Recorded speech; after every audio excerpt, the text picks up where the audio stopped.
الرحمن الرحيم. الحمد لله رب العالمين، والصلاة والسلام على سيدنا محمد المبعوث رحمة للعالمين وعلى آله وأصحابه أجمعين. صلاة يرفع الله بها الهمة ويكشف بها الغمة ويعيذ بذكرها الدين. اللهم إنا نسألك الخير كله عاجله وآجله ما علمنا منه وما لم نعلم، ونعوذ بك من الشر كله عاجله وآجله ما علمنا منه وما لم نعلم. ربنا آتنا في الدنيا حسنة وفي الآخرة حسنة وقنا عذاب النار. سبحان ربك رب العزة عما يصفون وسلام على المرسلين والحمد لله رب العالمين. hande altine sappore lewru ramadana hijira annabi jameɗen muhammadu sallllahu alaihi wasallama ujunere e temeɗɗe nayi e capanɗe nayi e jeego yaado ɓe sappore lewru tatabru miladiya dañego annabi isa ujune ɗiɗi e nogas e joyi. en ɗon nder fasirgo deftere allah teddunde, en ɗon ha nder surahul baqara, en ummiran dow ayare innama harrama aleykumul maytatu waddam. bismillah. أعوذ بالله من الشيطان الرجيم. بسم الله الرحمن الرحيم. إنما حرم عليكم الميتة والدم ولحم الخنزير وما أهل به لغير الله، فمن اضطر غير باغ ولا عاد فلا إثم عليه، إن الله غفور رحيم. أعوذ بالله من الشيطان الرجيم. إنما حرم عليكم الميتة والدم ولحم الخنزير وما أهل به لغير الله، فمن اضطر غير باغ ولا عاد فلا إثم عليه، إن الله غفور رحيم. جمراوي إنما نيشاغما حرم وحرمني عليكم دومود الميتة الشأم والدم إيهم ولحم الخنزير كسل قدور وما أهل به لغير الله يدوم كدتنا كلوتي الله. فمن اضطر كومي أنيا غير باغ نا أجيدو وورتنا شابا جلبه ولا عاد نا بو أتونيا تودو، فإن الله عنده جميرا غفور رحيم ويافو ودوده النهيجو. ayare ɗo nde wari nde ɗo timmina ayare nde en jangino Kenya. ayi jamirawo wi ya alladhina amanu kulu min tayyibati ma razaqnakum, onon mumini en ñaame sheniɗi komi riski on. nden jamirawo sei oɗo wangitina en haɗɗo ɗume on harmana mumini en. ayi ayaje shaliɗe arti yecci en haala heferɓe harminan ɓe ko'e muɗum ko Allah harminanayi ɓe, mana kujeji ɗi Allah waɗi ɗi dagiɗi hamɓe se ɓe harminani ko'e muɗum. nden so jomirawo umri mumini en ɓe ñaama dedei dagiɗum sheni ɗum fuu, to nden se o wangitini nda to woodi karam ɗum ma nda ɗum ɗo, mana seɗɗa tan o harmini ha nder sheniɗi. kanjum on o wi innama harrama aleykumul maytata, ɗume on o harmini ha dow moɗon? kanjum on o harmini dow moɗon shaɗɗum. o nufete be almaytatu shaɗɗum kanjum on hunde marnde yonki, marnde iyam doggore ha muɗum, nden nde waati be hoore maare, ko kuma goɗɗo mbari nde amma be na lawol je shari'a ba, mana nde saɗi. enen ha meɗen islahu meɗen ɗo wiya chaɗɗum, hunde saɗunde, asli mare nde daginde, nde ñametende, amma nde shikitayi sharɗi ñamego sei nde waati, mana nde hirsaka ko kuma ha lojete ɗum nde lojaka sei nde waati. to ɗo kanjum woni shaɗɗum ha nder ko Allah danni. to almaytatu shaɗɗum ɗo ko wi'ete shaɗɗum ɗi Allah dannani en mawɗi nayi, ay ngeeloba be nagge, mbaala be mbeewa ha nder an'amu, sei bo irum colli gertoɗe e ko darata darnde muɗum, sei bo irum dabbaji ɗi ladde irum bani e ko darata darnde muɗum. ɗum fuu majum Allah waɗi ɗum sheni ɗum. noyi ɓi adama nyamirta ɗum bo sei to tokki lawol no shari'a wi nden nyama ɗum. kanjum noni hirseteɗum hirse, lojeteɗum looje. nden ha fitfiɗɓe hamɓe bo hunde to nde heɓatake nde hirse, warano ɓe nangira nde ɓe hirse, ɓe bisma wakkati fiɗugo nde. to ɓe jokki ɓe tawi nde lutiri be yonki ɓe hirsa nde, to ɓe tawi nde luttirai yonki bo dagani ɓe nyama, ngam nane ma ɓe arti ɓe fiɗirino be bismillahi. to e ko nandi be majum to o fotiri nder maji kanji ɗo hunde waati nde hirsaka, to nde laati nde haramde.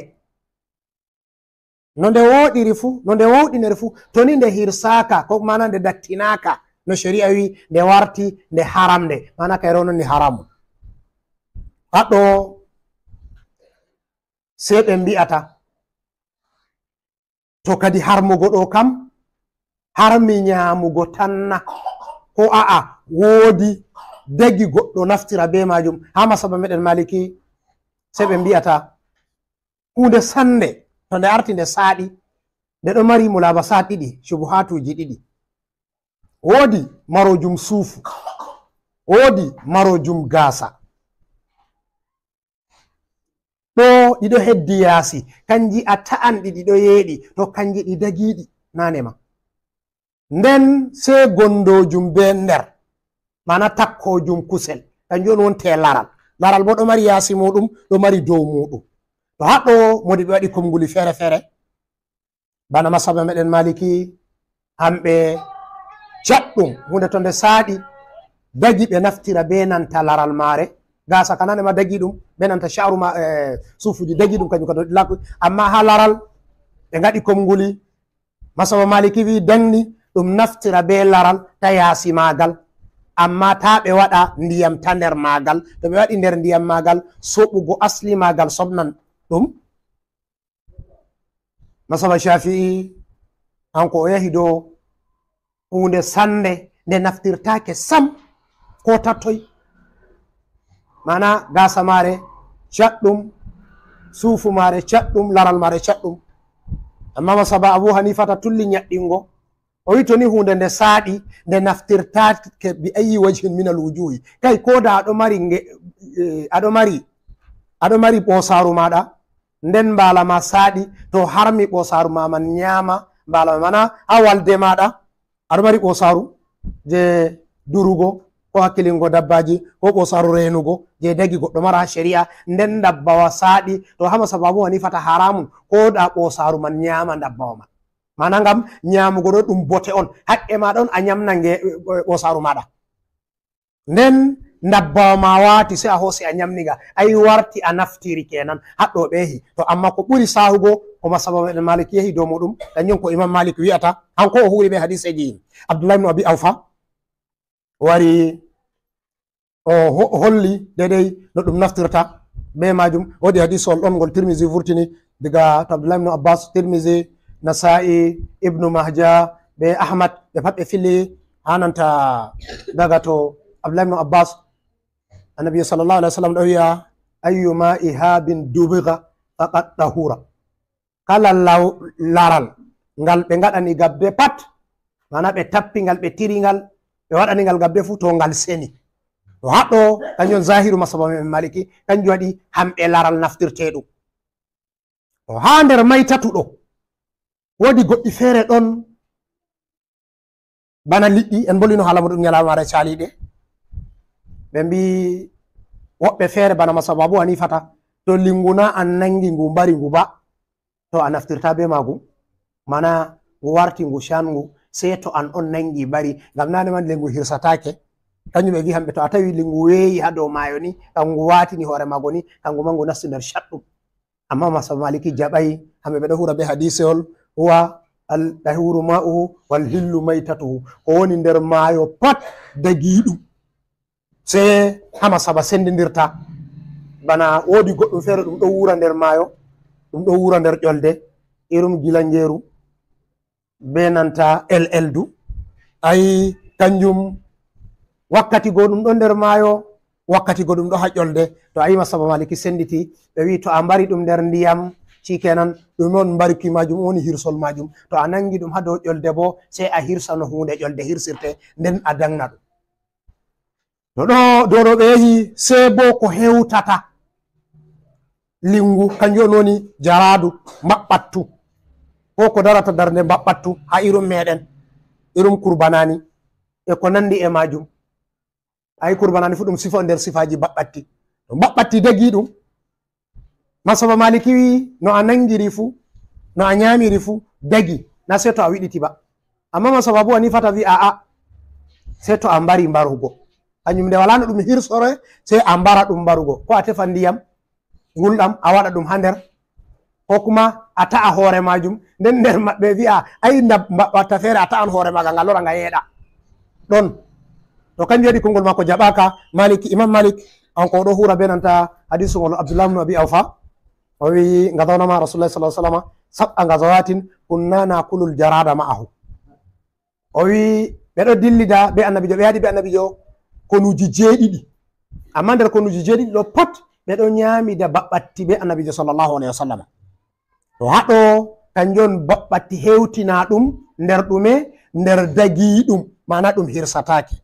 to kañum jomirawo wi innama harama aleykumul maytata ɗo maytatu kenan nden waddama be i'am kanjam bo modi ɓe tafsir wi addamul masfuhu i'am puupo o jam wakkati dabbawa hirsaɗo ayi i'am puufo jam wakkati dabbawa hirsa wo araɓe ɗon no ñama ɗam nane araɓe ɗon no ñama ɗam sei ɓe wadda feho maɓɓe ko kuma ɓe wadda taso maɓɓe wakkati ɓe hirsata dabbawa ko kuma ɓe lojata fu sei ɓe taɓɓa i'am mai to ɓe taɓɓi i'am man sei ɓe yorna ɗam to ɓe yorni ɗam sei ɓe sa'a ɗam ɓe ƴakka ɗam to laatino ɓe ɗon no ñama jomirawo sei harmini ɗam jomirawo sei harmini wi i'am kanjam puufojam ɗo kanjam maɗam harmi ɗo ka ha kala dabbawa ko nga yewa fu hirsetenga kanga to ni nga hirsete i'am mai fu fa to i'am mai ɗam harmi haɗɗo masaba maliki sei ɓe hoosi harmugo i'am kanjum on sobni i'am kanjum waɗi i'am to memi kolte maɗa ni to kolte mai soɓi ngam ɗume hamɓe ɓe hoosi zahiru komgol waddama e haramum ɗo to haɗɗo nder masabaji kanjum masaba bo hanifata hamɓe bo sei ɓe lori ɓe sattini ɓe hoti ha liɗɗigo ɓe mbi ko i'am lingu harmi to amma masaba me maliki hamɓe ɓe ɗon ko woni nder maayo pat dagiɗum en gaɗan bayani majum nden jamirawo wi walahama kinzirin ko walahamal kinziri be nanta kusel gaduru jamirawo sei volli haala kusel gaduru haɗɗo ko waɗi o wolli kusel gaduru o wi ayi gaduru man ndu fuu maaru ngam nane ma yimɓe ɗon nanga dabbawa ko ɗo hirsa dabbawa ko ɗo wurna dabbawa ngam ɗume ngam nyamugo kusel muɗum to ngayatuma be gaduru man ɗo kanjon jomirawo harmini o wi walahama kinzirin ko walahamal kinziri be nanta kusel gaduru to kusel gaduru haramun to a sende kusel harmi i'al harmi mbosam harmi ɓellere harmi ko deke en keɓi nder tefoɓe fitina ɓe wangitini masabaji maɓe wi ɓellere gaduru harmai e ko nandi e majum addi kalimaji ni ɗi sahatako ndeni kusel harmi kala ko tokki kusel ko kuma ko watta tarkibu dow kusel fu harmi nden haɗɗo hamɓe araɓɓe ɓe latino ɓe ɗon nyama gaduji ladde amma ɓe nyamata gaduji wuro ko waɗi jomirawo harmini ɗum ngam nane ma nyamdu rumunko en bana no en tilminiri mbaala be nanta mbeewa hamɓe bo ni ɓe tilminiri gaduru dedei hamɓe nasara en ɓe ɓuri suklanago gaduru dininta no enen en suklanata baali. to ko jotta to a laari kanjum on woni ha lesɗe maɓɓe a tawa no ɓe durirta gaduji bana no yimɓe durirta gertoɗe haɗɗo ɗo kamɓe banni ɓe durirta gaduji man. to jomirawo harmini kusel muɗum nden nayaɓol haɗɗo ha gaduru ɗo en hoosi ha nder masabaji goo masaba Abu Hanifata ngam kala dabbawa Allah waɗi ha ƴolde pat Allah waɗi irum maga ha mayo. puccu ɗo ha ƴolde Allah waɗi farsul nahari ɗon kanjum on en mbiyata ngabbu. ayi to a laari no puccu woni ha ƴolde ni kanjum bo banni woni ha mayo. kala dabbawa nga woni ha ƴolde pat irum maga ɗo ha mayo. ha nder man kinzirul ma'i ɗon dolphin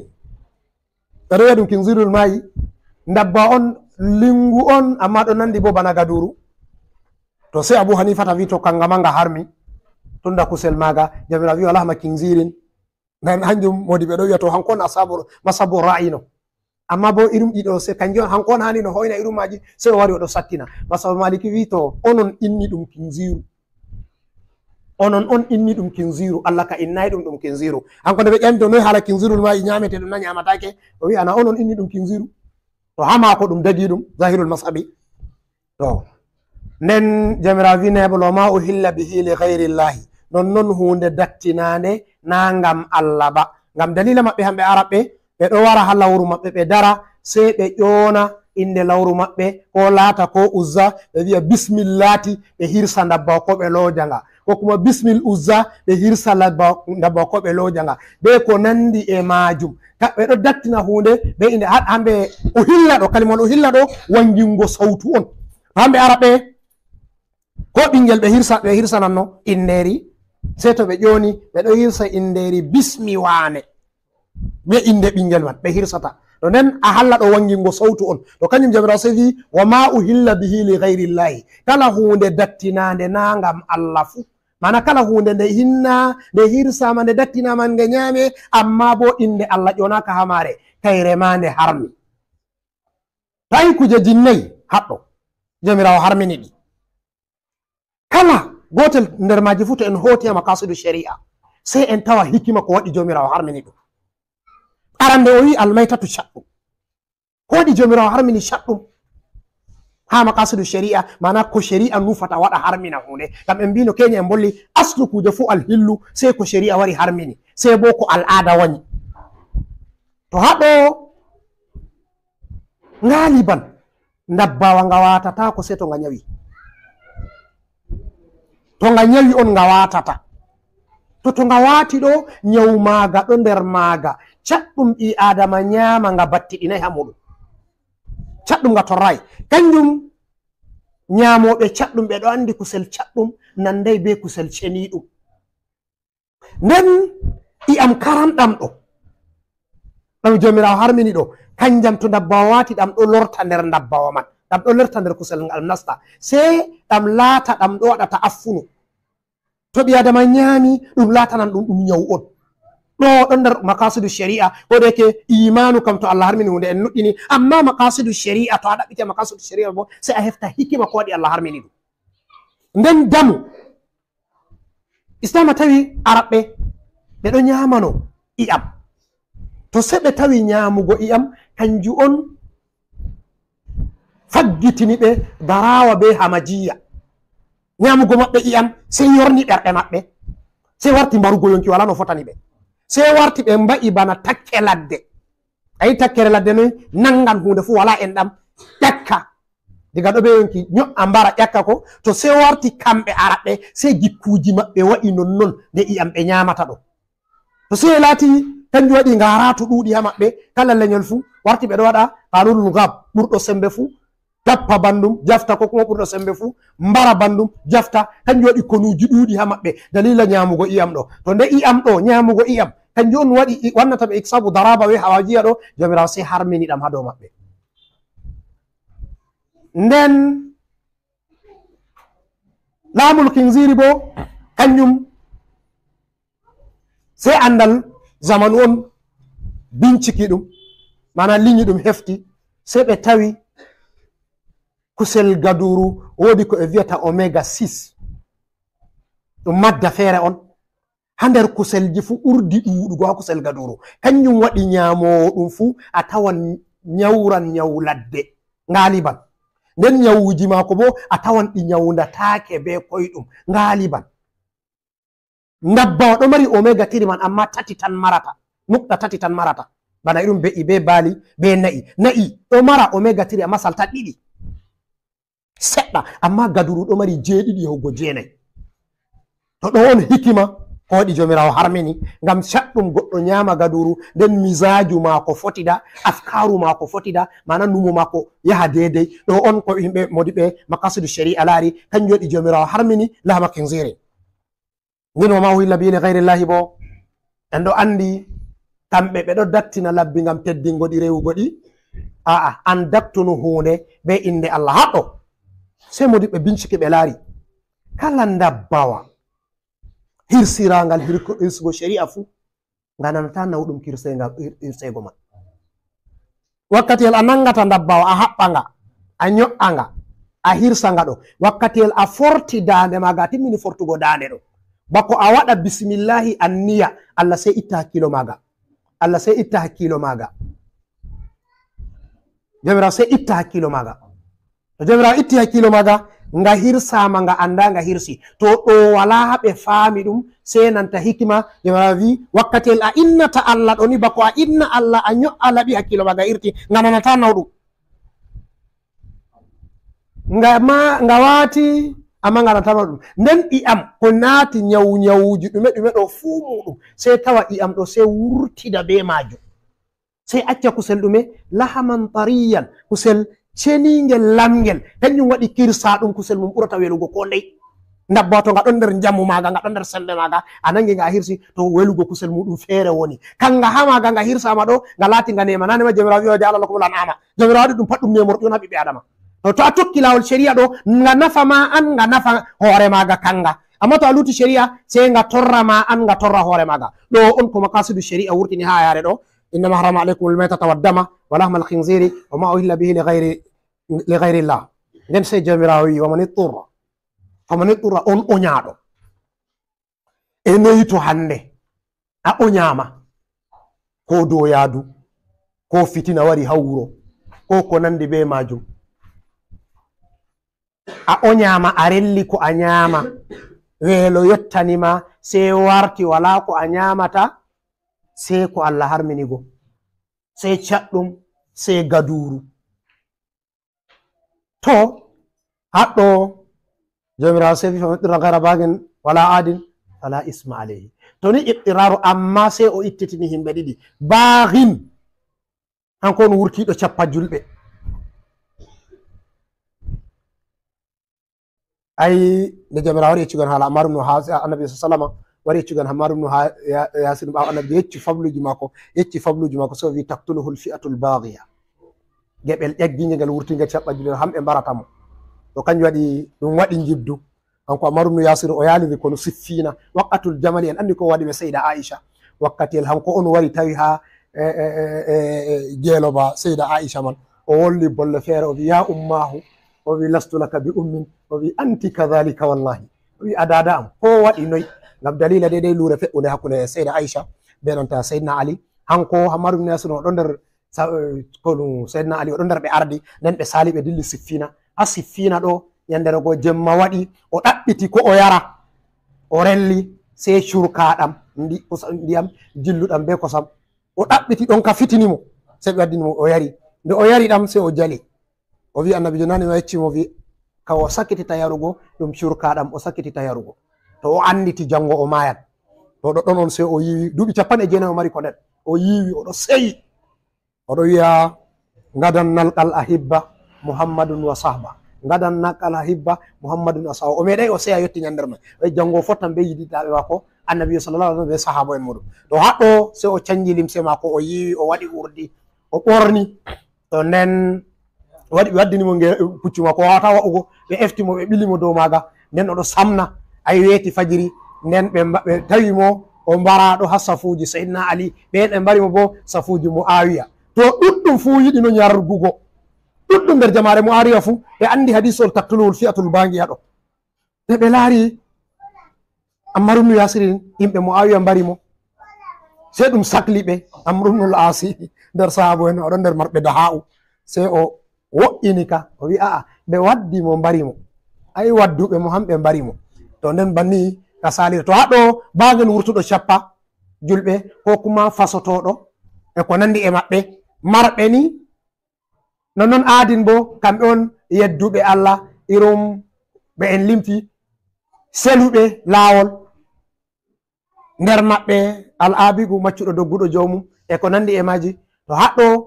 to ni ha goɗɗo o nyama nyamugo chaɗɗum o wala nder ɓeeɗo ɗo, jomirawo wi fa inna allaha ghafurur rahim fala isma alayhi, wala aybe dow mako o nyama. To sei masabaji sendidiri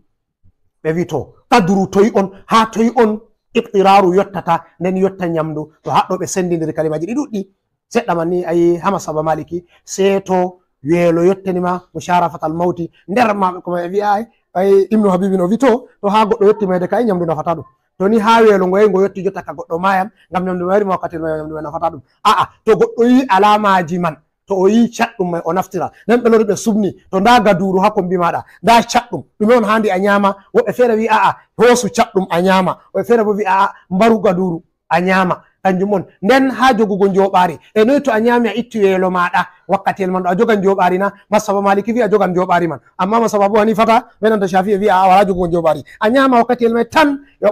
To a itti weelo ma wakkatiyel mai timmi. Nden ha masaba bo hanifata ɓe wi a handai ma a hara, a nyama ko a yakata yonki maɗa tan ta a hara. masaba maliki wi a nyama a hara sei to a wa'i, to a haari a joga njoɓari wakkatiyel a fotti be dagi ɗum ko a nasti wuro ha heɓata dagi ɗum to haram mana hurmo mai lorti, to jotta ka ɗum warti ɗum haram ɗum sei a sakkina ɗum nden a lora a hota ha dagi ɗum maɗa.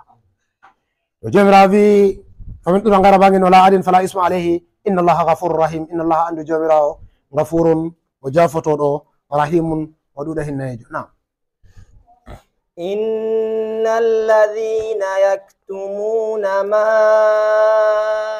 أنزل الله من الكتاب ويشترون به ثمنا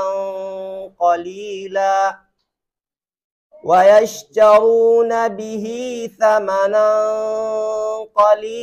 أولئك لا خلاق لهم في الآخرة ولا يكلمهم الله يوم القيامة ولا يزكيهم ولهم عذاب أليم. إن الذين يكتمون ما أنزل الله من الكتاب ويشترون به ثمنا قليلا أولئك لا خلاق لهم في الآخرة ولا يكلمهم الله يوم القيامة ولا يزكيهم ولهم عذاب أليم. جمرافي إن الذين عندهم بين يكتمون سوء ما أنزل الله دمك جمرا جبني من الكتاب إبقى دفتره ويشترون به بصودا بما نبي واتد بما جم ثمنا قليلا باتو دي ستا أولئك بيردو لا خلاق لهم مناجي كوجي بوتي كوتين دي نوري بونده من توري بونده ولا هدو مبه في الآخرة الاخرة ولا يكلمهم الله جمرا ولون تابه يوم القيامة يلو ماري درنغل ولا يزكيهم جمرا سنة تابه wana wolata boɗɗum dow maɓɓe wala hum azabun alimun yangada shatuka nawkaɗo dow maɓɓe. Nden jomirawo sei oɗo lornitina en haala ɓeyatonogo. Ayi o artino o yeccino en nyukkinoɓe ayaje Allah, nden sei o lorniti ka haɗɗo o wi inna alladhina andu ɓen yaktumuna shuuɗoɓe ma anzala llahu ɗum ko jawmirawo jippini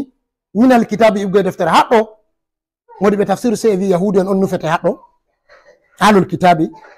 woɓɓe feere wi aa nasara fu nasti haɗɗo, amma ni ɗuɗɗum nder moɗi ɓe fu ɓe wi ko nufete ha ayare ɗo ɓeen on ko nufete ha maɓɓe hamɓe on yahudu en. Nden jomirawo sei wi'ata ngam hamɓe yahudu en andi kamɓe on nyukkini tindore annabijo sallallahu alaihi wasallam ha nder defte maɓɓe ɓawo nde wari. Nden to sahabo en ƴami ɓe sei ɓe suuɗa, jomirawo sei wi'ata inna alladhina yaktumuna ma anzala llahu min alkitabi wa yashtaruna bihi samanan qalilan ɓe mbattita ɓe sooda be ko jiɓɓi ha deftere ɗo ɓe waɗa ɗum mbattude seɗɗa kanjum on en bolino haala muñalamaɗi saliɓe sukukul ngufrani kamɓe habaru ɓe watta ko wiyete sukukul ngufrani goɗɗo to o waɗi aybe ayare tokki dow maako sei o wara o tawa modibbojo nder modibɓe yahudu o wiya o yiɗi canjanamo kiita ɗo sei ɓe narra ceede nda kaza a yoɓata sei canja ayare man hitanamo no o mari haaje ayi yektumuno ma anzallahu min alkitabi ɗo ɗo hala abdoulah ibn suriya e mbino wakkati annabijo sallallah alih sallam o ƴonimo o wara o jangana ɓe tawreta o janga ayatu rajmi nde o wari jango ayatu rajmi ayi sei o ñoƴƴi juuɗe makko dow ayare man sei o diwinde abdoulah ibn salam sei nangi juuɗe makko ɓamti wi nda ɗum ɗo o ñoƴƴi dow ayare man o wi nde wala ha deftere maɓɓe dalila bo ɗum feƴƴi ha maɓɓe sei ɓe sali hiitingo mana to ɗum feƴƴi ha tampuɗo sei ɓe hiitano allah wi to ɗum feƴƴi ha mawɗo bo sei o sooda kiita man ɓe hiitanamo no o mari haaje to kanjum on jomirawo safi wa yashtaruna bihi samanan qalilan ɓe mbattitan be majum mbattudi seɗɗa en bollino haala ishtara diga ulaika allazina ishtaraw dalalata ɗum tashbihu on ha yimɓe balaga nden kanjum ko ɓe sottata ɗo ayi ayare allah on ɓe canjata nden bo ko watta ɓe canja ɗum ceede on watta ɓe canja to jomirawo wi ulaika la halaqa lahum fil akhira ayi ɓe wala kuugal bongal ko irum ngalewal ha lahira ɓe anda bo dedei ko woni dow maɓɓe ha lahira ɗo nden jomirawo wi wala yukallimuhumullahu yawma alqiyamati jomirawo wolwantaɓe ɗeɗo ɗi pat maji ɗum on dow ɗiɗo ha dow kinaya on jomirawo ɗo holla ñaaɗugo shani maɓɓe be dedei no ɓe woni ha lahira nda ayaji allah ɓe ɗo andi ɗe ɓe ñukkini ɗe ɓe mbattiti ɗe ɓe waɗi dedei giɗaɗi yonki maɓɓe to wala yukallimullahu yawmal qiyamati jomirawo wolwantaɓe ñande darngal wala yuzakkihim jomirawo sennataɓe bo mana ɓe heɓata ko innore wonde ha duniyaru ko ha lahira fu ngani ban moɗuɓe tafsir ɓeɗo fassira diga ha lahira amma to a laari wala yuzakkihim ɗo sappa diga ha duniyaru fu ay ñukkino ayaje allah en bollino irum makka balaɗe salto en wangitini sosai ngam kala ayare ay jippi ha dow yahudu ko nasara fu nden ɗo tokki gawargal mare dow toy dow mumini en gawargal mare ɗo tokki dow ɗume dow enen ummatore annabijo lallay hamɓe yahudu en waduɓe ɓe annabi sa sallama hamɓe on muhaɗabina amma fa enen woni wolwanteɓe hande kala ayare nde a laari jomirawo voli fu nde ɗo wolwane hande on to ha a huwi irum kuuɗe man ni to ko woni dow ɓeyatoman woni ha dow maɗa jomirawo wi sennataɓe ɗo kanjum innore wonde wonata ha maɓɓe haɗo ayi jomirawo wi kamɓe nala zaktinamna ma anzala allahu min alkitabi wa yashtaruna bihi samanan qalila ulaika la khalaqa lahum fil akhirati wala yukallimu lahum yawmal qiyamati wala yanzuru ilayhim wala yuzakkihim jomirawo sennataɓe ɗo kala nde goɗɗo allah andinimo hunde nden ɓe ƴamimo nde o ñukkini nden ƴamuɗo may lori hefti wane ɗo ñukkinanimo andal pat to o metata ko o wolwa mbotka dow mako o metata o wolwa ɗume mbotka ha dow mako tawi wala yuzakkihim kenan mana diga ha jotta sakko ñande darngal ñande jomirawo yata wangina kuuɗe maɓɓe fu ɓeɗo laara walahum azabun alimun azabun yangada alimun nawka walahum ɗo dow maɓɓe nam أولئك الذين اشتروا الضلالة بالهدى والعذاب بالمغفرة فما أصبرهم على النار أولئك الذين اشتروا الضلالة بالهدى والعذاب بالمغفرة فما أصبرهم على النار جمرا في أولئك بيردو هم بيون اشتروا بصودي الضلالة مجرى بالهدى بكندي والعذاب ينغد بالمغفرة يافوي فما أصبرهم سو كايفا ko muñiniɓe minan naari ibgo yangada yiite jomirawo ɗo tindina wattan maɓɓe o wi ñukkinoɓe ayaji allah ɗo kamɓe woni yahudu o ɓe huwi kuuɗe maɓɓe jomirawo seewi inna alladina yaktumuna anzala min alkitabi wa yashtaruna bihi samanan qalila ulaika la khalaqa lahum fil akhirati wa la yukallimuhum wala yanzuru ilayhim wala yuzakkihim wa lahum azabun alimun ko ulaika allazina ishtaraw dalalata bil huda wal adaba bil magfira. ɓeeɗa ɗo hamɓe on wattiti majjere, ɓe soori kanda, ɓe soodi majjere. kanjum on hananta hokkugo e fatawa dow giɗaɗo yonki deninta no yimɓe maɓɓe yiɗi ɗo. wal azaba bil magfirati, ɓe soodi yangada be nanta ɗume, be nanta yafuye. mana to ɓe yeccino gonga ko Allah wi, ɓe wangitini ɗum, Allah sai hokka ɓe baraji, sai ɓe hoosi baraji maɓɓe man ɓe soodiri ɗume, yangada be majum. sai jabara wi fama maɗo je ta'ajjubiya on ɓe nahu, mana je hayɗingo, fama asbarahum ala nar. goɗɗo yerdo waɗa ɗo so kayefa ko muñinimo daga to yite, to o laari yite man na, o laarayge, o andange, to o muñina, o muñay. e no waɗi jomirawo wi fama asbarahum ala nari, sai ɓe hotiya siyaku bolle araɓɓe, ɓe laari araɓɓe to hunde ɓe yiɗi mawnungo nde, sai ɓe soma nde ba aɗo laara nde, ɓe tindininama. nda fuɗɗode mare mba ragare mare bana Zuhairu wiyata no, ha o wiyata nder gimi mako wodi o wiyata kalilayya nayi tamanna bil aliyayi min fawqi jursumi ko, wodi ha o tindinta oɗo wiya bel diɗɗaɓe am ɗiɗo, wondo on laarino dimlatteri ɗo no ɗi dillata, mana o wiɓe ɓe surɗina ne ɓe laara nda no hunde ɗo dillirta. ayi ɗum waɗay, jahangal may waɗay, ɓe yi'ay to siyaku bolle araɓe ɗo hira non noon, si jomirawo wollini dow banni wi fama asbarahum ala nari. hey so kaye ko musiniɓe ko muññiniɓe dow yite, mana ɗo sappa en ñaaɗugo muñal maɓɓe. ayina ɓe yi'ay yite ma sakko ɓe wawa muñugo, mana ɗume, ɗum tampere on, wala ko ɓe wawata waɗugo ha dow man. na ذلك بأن الله نزل الكتاب بالحق وإن الذين اختلفوا في الكتاب لفي شقاق بعيد. ذلك بأن الله نزل الكتاب بالحق وإن الذين اختلفوا في الكتاب لفي شقاق بعيد. جميرا في ذلك بولوادم دو بأن الله جميراو أنزل وجبني الكتاب دفتره، نزل وجبني الكتاب دفتره بالحق بيغونغا، وإن الذين عندو دين اختلفوا لوربه في الكتاب بها دفتره دو لفي شقاق بدون در جوكيلغول بعيد غوتغول. هاتو جميراس او تندين ان حالا مابbe ذلك ko wadi o hokki en habaru do, إن الذين يكتمون hawarugo hande do, hawarugo ha do en woni jotta do, bi anna allaha nazzala alkitab, anzala alkitaba bilhaq.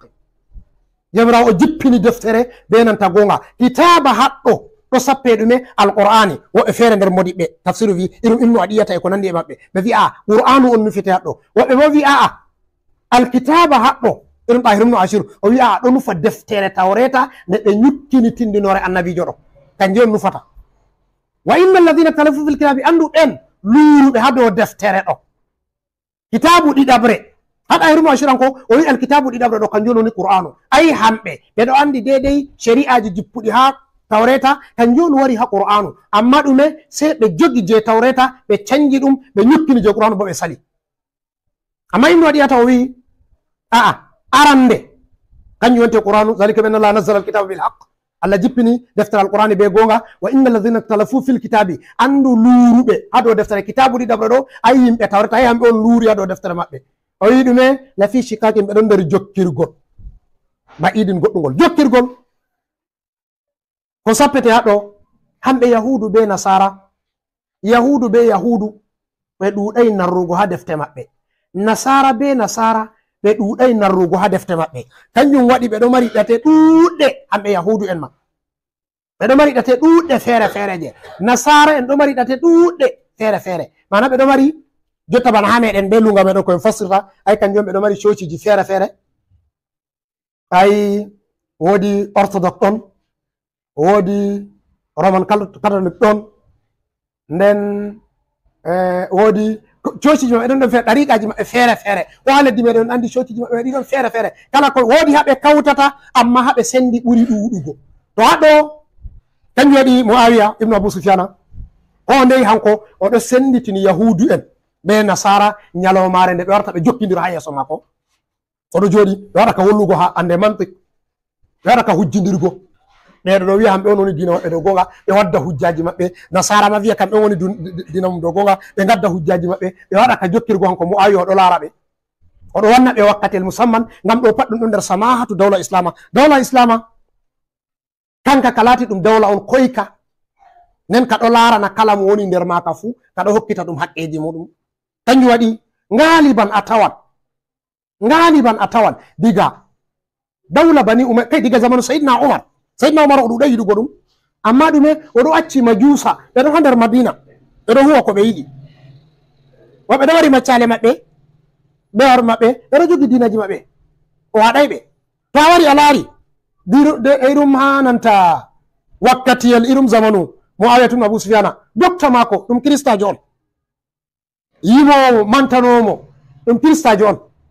nden windanomo bo ɗum yahudujo on, mana secrétaire mako bukta shaya inde mako, hanko on dawawinu diwanuje je nanta dawla gaba ɗaya ha juɗe mako woni, o yahudujo bo ɗo jogi dina mako yahudiya. Likita mako bo mojo on likita mako ɗum nasarajo on, mo woni yimanomo bo Akhtal an nasrani be kuros mako warta o nasta ha dawla ɗo waɗi tawfiru maɓɓe,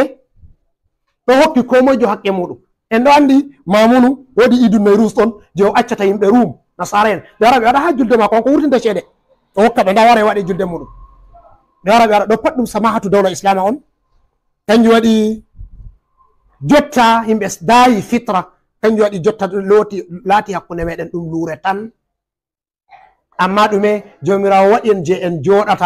joɗen tan en tawana irum maka to en yetti suratu al imran to ya alal kitabi ta'alu ila kalimatin sawa'in bainana wa bainakum alla na'budu illa Allah wa la nushrika bihi shay'an wa la yattakhidha ba'duna ba'dan arbaba min dunillah fantahu la faqulu shahadu bi annana muslimun ya alal kitabi lima tuhajjuna fi ibrahima. Ay jomirawo yeccan en de nda uslubu no da'awa woni, hatta ko enen waɗata aisho enen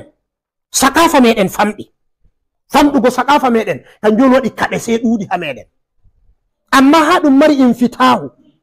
mana ha sakafa ɗuuɗi a'a ɗume waadi en, o waadi en joɗa kanjum tan waadi en huudo hako lutti bo, ɗo on mabda as-sakafa al-islamiyya. hato on en ɗo luuri, to ha en luuri mai tan en luuri, en hosata ko luural meɗon en gaɗata addi en yara ha totton feere, ngol Hausa en wiyata ba a pushida pucin woni ko,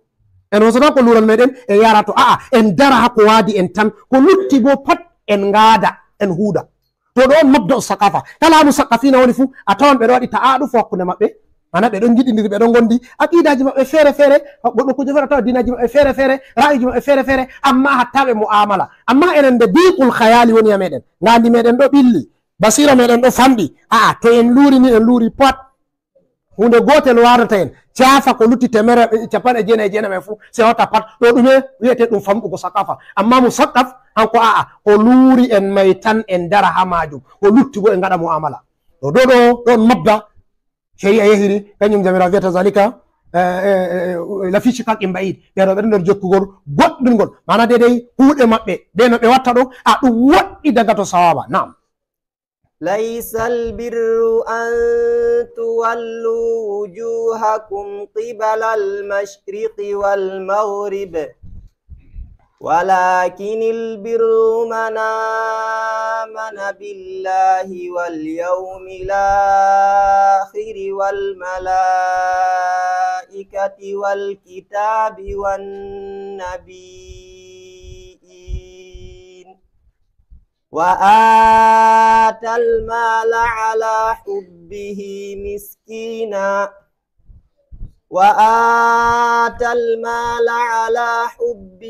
ذوي القربى واليتامى والمساكين وابن السبيل والسائلين وفي الرقاب وأقام الصلاة وآتى الزكاة والموفون بعهدهم إذا عاهدوا والصابرين في البأساء والضراء وحين البأس أولئك الذين صدقوا وأولئك هم المتقون. المتقون. ليس البر أن تولوا وجوهكم قبل المشرق والمغرب ولكن البر من آمن بالله واليوم الآخر والملائكة والكتاب والنبيين وآتى المال على حبه ذوي القربى واليتامى والمساكين وابن السبيل والصائلين وفي الرقاب وأقام الصلاة وآتى الزكاة والموفون بعهدهم إذا عاهدوا والصابرين في البأساء والضراء وحين البأس أولئك الذين صدقوا وأولئك هم المتقون. جمراوي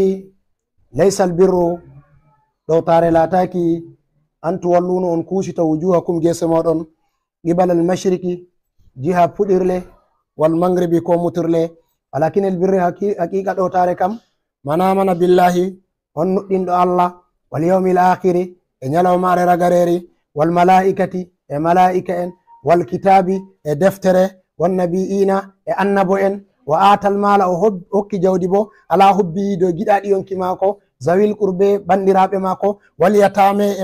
يتيمين والمساكين مسكين وابن السبيل نون بو غونبه دو جهانgal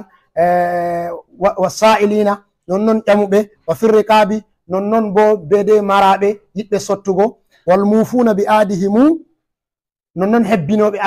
alkal mabbe iza ahadu nen wasabirina نون بو muybe fil ba'sa'i wakkati talakaku waddarra'i torra wa hina alba'si non bo wakkati el sadede ko wakkati konu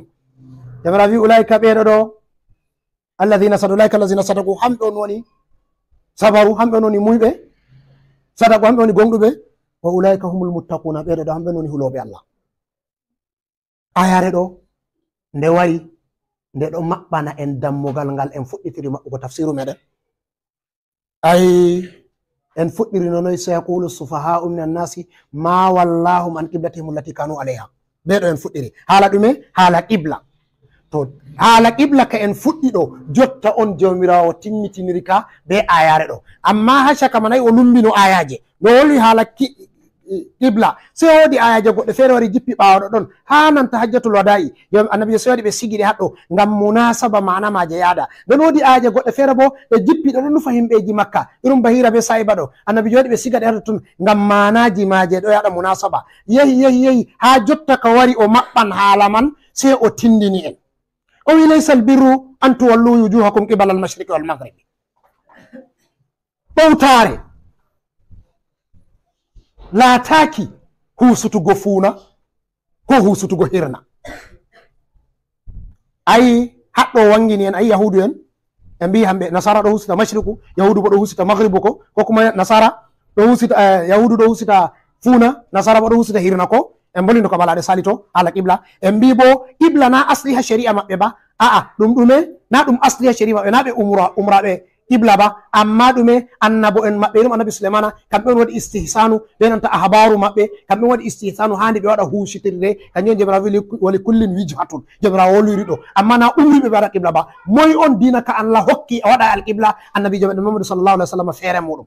hankon jomirawo umrimo o waɗa suudu kaaba kañum woni qibla makko amma dinaji latuɗi ɓe pat ɓe ɗo mari qiblaji amma na ɗum asli ha shari'a ma mana ɗum far'u on to kanjum waɗi jomirawo sawi laysa albirru an tuwallu wujuhakum qibala almashriqi walmaghribi ɗowtare laataki husutugo on husuta on laara fuɗirle ko mutirle walakin albirru man amana billahi ko woni birru kam ɗowtare kam moy nuɗɗini Allah wal yawmil akhiri moy on nuɗɗini ñalomare ragarere wal kitabi moy on nuɗɗini deftere haɗɗoma modi ɓe waɗi qawlu ɓe mbi'a kitabu ɗo kam ɗo nufa deftere tawreta ko linjila on na hokkuma ɗo nufa deftere alqur'ani on wal kitabi haɗɗo ɗo nufa to a yiɗi a wiyan ihtimalu bana ibnu ashur o wiɗi pat maji hosan defte man tati fu nuɗɗini Allah nden nuɗɗini ɗume ñalawmare ragarere ɗon nden nuɗɗini deftere kañum on Allah jippini defte ha dow annabijo mon ɗon Muhammadu sallallahu alaihi wa sallam hokkuma Allah jippini defte ha dow annabo en wal kitabi wan nabiina nden bo jomirawo leli annabo en ɗo on woni faggo imanu haɗɗo ay jamar wi walakin el birru man amana billahi wal yawmil akhiri nuɗɗini Allah ɓe ñalawmare ragarere nden wal malaikati en ndiwi malaika en nuɗɗina Allah ɗo mari malaika en ɓe waɗi ɗum neleteɓe on nden nuɗɗina Allah ɗo mari deftere ko Allah jippini deftere ɗo annabo en wannabi'ina nden bo nuɗɗina annabo en tawi ɗo jus'u wurti ha nder birru ɗowtare kujeji ɗi o limtani en joyi ɗo tawi to a laari bo ha imanu hadisol seydina Umar hadisol ngol ummini dajja balɗe ɗo ala hadisol ahadu ha modiɓɓe meɗen ay nde ɓe ƴami mo mal imanu ko annabijo wi an tumina billahi wal yawmil akhiri wal malaikati wa rusulihi wal yawmil akhiri wa tumina bil qadari khairihi wa sharrihi to haɗɗo ay ko woni imanu kam kujeji ɗo to to yiɗi a anda ɗume on woni ɗowtanago Allah na wayi husutugo fuuna ko husutugo hirna ko waɗugo qibla on ba aa demra ɗo wolana dedei hamɓe haɓoɓe dow shiqaqu ɗo ɓeɗo dow jokkirgol hala qibla ɗo o wi aa ko woni ɗowtare kam nuɗɗingo Allah be nanta nuɗɗina ñalawmare ragarere ɗon ende dargal wara nden nuɗɗina Allah ɗo mari malaika en nuɗɗina Allah jippini defte nden nuɗɗina annabo en ɗo jus'u nden wa atal mala wal kitabi nabiina wa atal mala ala hubbi nden laata bo o hokki yimɓe jawdi maako o hokki jawdi maako ala hubbihi dow giɗaɗi yonki maako ayi jomirawo sharɗiti haɗɗo hokkugo jawdi dow giɗa ɓernde to giɗa ɓernde haɗɗo ayi ittina zakka nufete haɗɗo ba ngam en tawan hala zakka ha yeeso to ɗo ɗo nufa ɗume waɗugo to a yiɗi anda ɗewtare ɓawo nuɗɗingo ɗo nonnon ficcutugo jawdi marɗo hokka mo wala na zakka bo ko shahu ko sadakaji ko ko nandi be man nden jamirawo selori wangitin ɓen on hokkateɓe man wa atal mala ala hubbi ɗume so wi zawil qurbe aranne en bandiraɓe aɗa mari jawdi ɓe artata hokkugo hokku bandiraɓe maɗa nden ɓawata hokki bandiraɓe ma sei ɗume waliyatame yatime en zawil qurbe haɗɗo ɓe limti zawil qurbe ɓe mbi aya on fassirta ayare to a yiɗi anda ɓe on zawil qurbe sei a hoota a lara ha suratu tawbati to qulin kana aba'ukum wa abna'ukum wa ikhwanukum wa azwajukum wa ashiratukum ahabbu ilaykum min allahi wa jihadin fi sabilihi fatarabbasu ko nani ayare wiyen to to a yiɗi anda ɓe on zawil qurbe ɓeɗo ɗo on saaro en nden ɓiɓɓe nden derɗiraɓe nden teriɗɗiraɓe nden leñol fuu wara nasta ko ashiratukum to ɓeɗo ɗo hamɓe zawil qurbe to to a yiɗi a anda ɗume on woni ɗowtanago Allah ɓawo nuɗɗingo ɗo to hoosugo jawdi hokka ɓeɗo ɗo silatu rahimi kenan a jokka bandiguɗo oɗo ɗo wala a walla mo oɗo ɗo bo tampuɗo a sembiɗina mo oɗo ɗo bo yiɗi a hokka ɗum nden ɓawo ɓeɗo ɗo waliyatama yatime en ɓen on yatime en bo kanjum woni ɓikkon ɓe balingaki baba maɓɓe bo maynama mana ɓingel ngel wala baba diga ngel balingaki kangel on wiyetengel yatime en kodeke e feere ɗo waɗa idraju kala mo wala baba fuu ɗum yatimejo to en laari ha babol ɗo bo sei en tawa duniyaru men ɗum fu ndu yatime en to sei en tawa ko nufete haɗɗo ɓingel ngel ɗum eftata dongal muɗum mana ɓingel ngel fotoy ngel he'ana hoore magel laru magel moy on waɗanta ngel laru magel baba magel ma sei mayi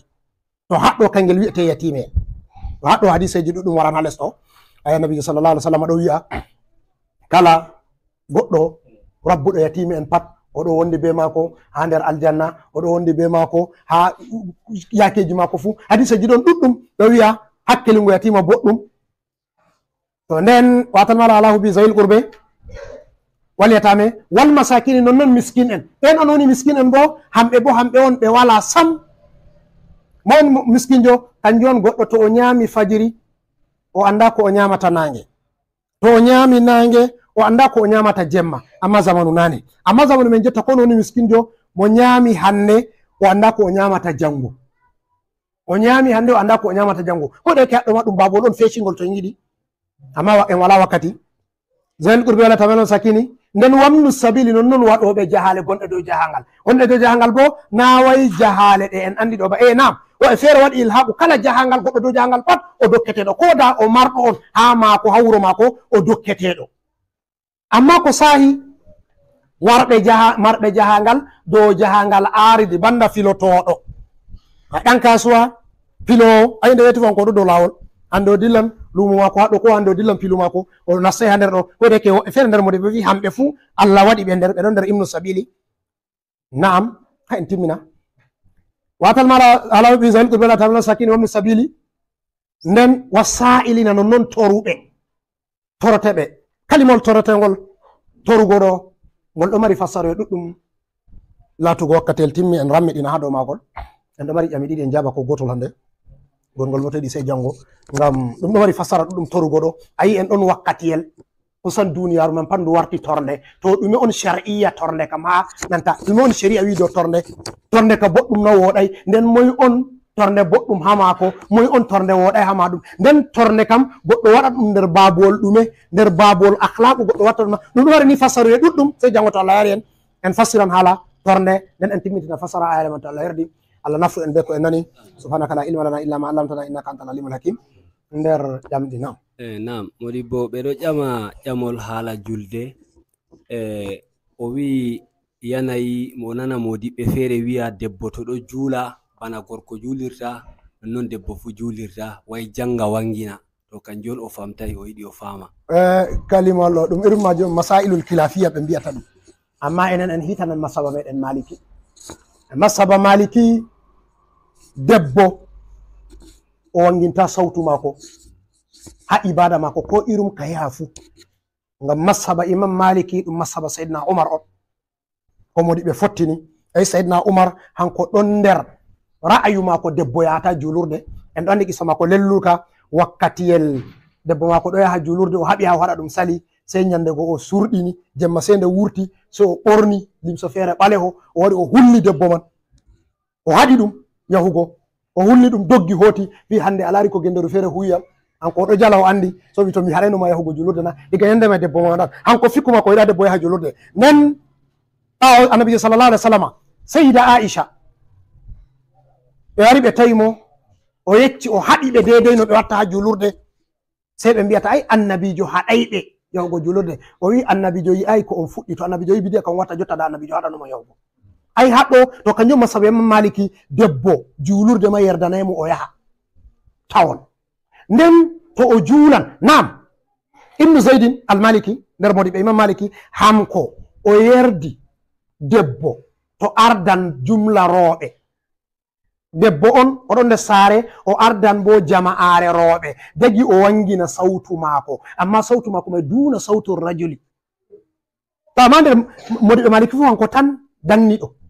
nder masaba maliki amma zahirul mashabi debbo sautu maako haramun nanatake to nden to en wi en hosan kiita ɗo en larana enen hattoyi on jotta debbo ɓamtata sautu muɗum gorko janano nanaymo to ngam man ɗum wala ha dina o woni ha dina debbo o suuɗa julde maako o suuɗa sauti maako jam'u bo na wajibi ha dow maako ba julde maako to o juuli feere maako ha suudu maako be de o suuɗi sautu maako